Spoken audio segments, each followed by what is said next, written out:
This lesson surveys 5 levels of partimento realization. The difficulty is moderate. For easier lessons or for beginners, search Google Sites Partimenti. Let's begin with the bass.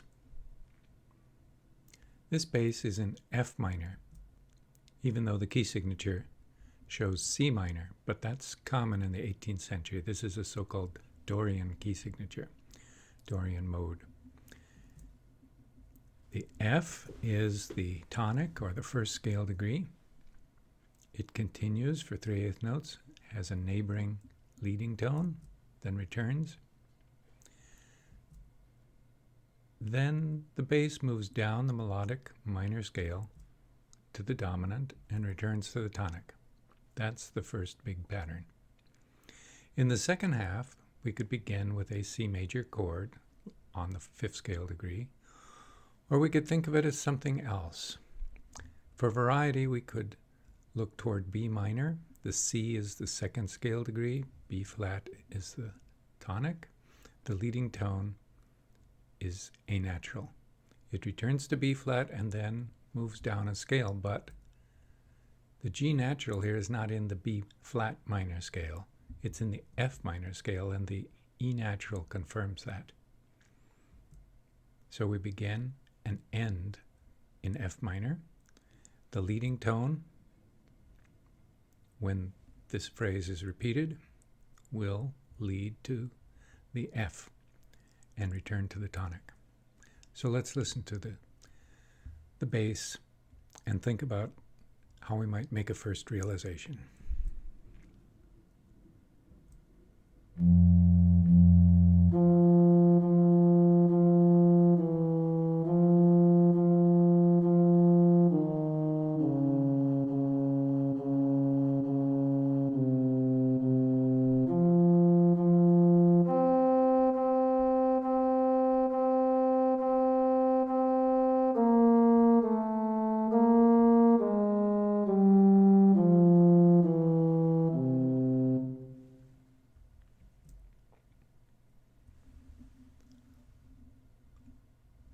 For level 1, we'll use only consonant chords.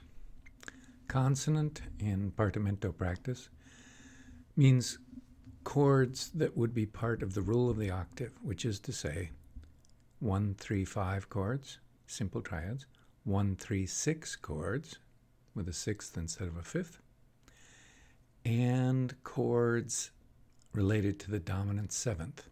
In other words, the chords that would be on the 2nd and 7th scale degrees ascending, or the 4th scale degree and the 5th descending. You remember that we had the downward move from F to C. It's always good practice to use contrary motion. It's not necessary, but it's the safest kind of counterpoint. And so we'll initiate a chromatic line that goes up while the bass goes down. We can do that again, and a final time. To close each of these diverging progressions in the outer voices, we have an expanding major 6th, or here an augmented 6th. The B rises to the C in the soprano, and the D flat descends to C in the bass.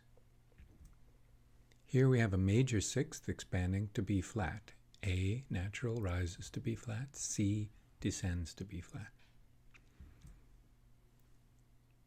In this third instance, the expansion from a 6th to an octave is in the upper 2 parts, soprano and alto, let's call them. The soprano rises a whole step. The alto descends a half step. This is called a Phrygian cadence, from the mode that would have a half step as a 2nd scale degree. So let's listen to this.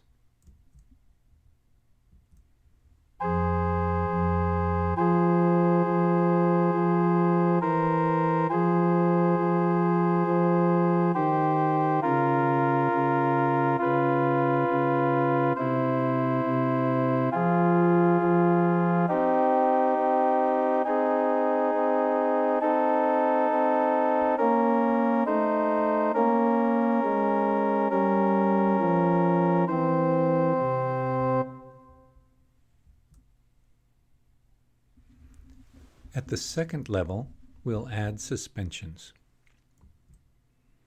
The first will be a 4/2 chord at the star, which creates the effect of a held or repeated F in the bass, which is dissonant. G in the alto to F is a 2, and that must expand with the lower voice going down to make a 3, G to E natural. That's the first suspension. The second suspension is in the outer voices. A repeated C is sounded on a strong beat over D flat. That's a major seventh, and it resolves to the 6 B flat on the next quarter note beat. The third suspension involves a D flat over C in the bass. That's a second, and on the next quarter note value, the C will descend to B flat. In this measure, the movement of the soprano, G up to A flat, down to F, up to G, creates a kind of sequence in the key of A flat major. And so, compared to the F minor opening, it brightens the sound and the mood a little bit before the mood sinks back into B flat minor and F minor.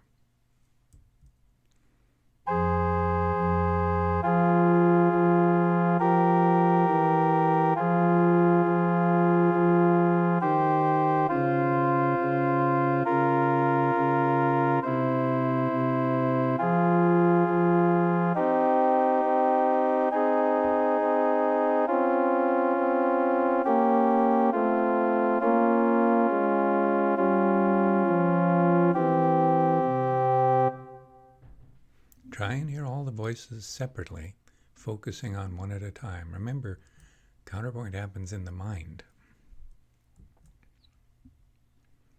For level 3, we add passing tones. Here there's a passing B flat and G between two positions of an F minor triad. This is the same passing tones, but passing upward instead of downward. Here we have just the alto passing, but in doing so, it makes the bass seem like a passing tone. What you do in the upper voices can affect how listeners interpret the bass. Other passing tones occur in the remaining part of this, but one to notice is the B flat here, which is on a strong eighth note. The other passing tones are on weak eighth notes. And in general, you put dissonance in the least noticeable places, which are weak beats. The exceptions are suspensions and occasional accented passing tones. If you use too many accented passing tones, you can confuse the listener as to what the chord is.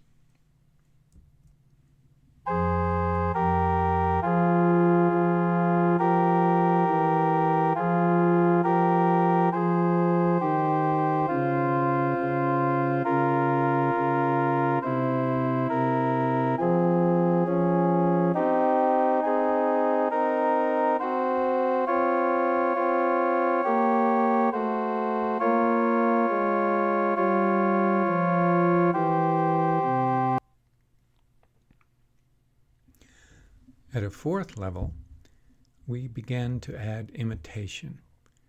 The voices imitate each other.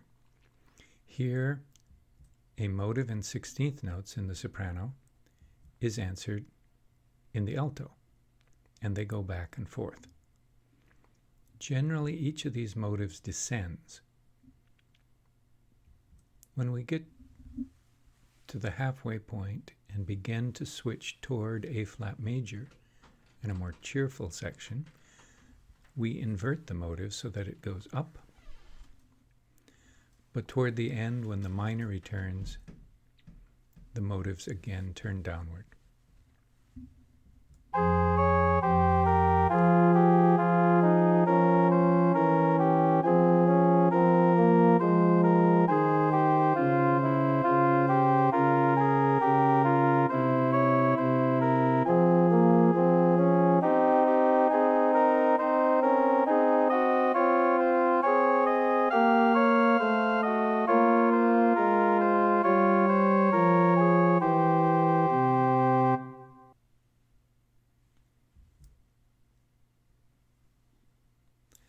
The fifth level is the level of real mastery. Here is our bass as harmonized by Johann Sebastian Bach. He places the German chorale tune, a religious melody, in the soprano. It's called Ich ruf zu dir, Herr Jesu Christ, which means I cry out to thee, O Lord Jesus. Speaking of human suffering and the request for salvation. The alto is in continuous 16th notes and carries the load of indicating the harmonies, and the bass you already know.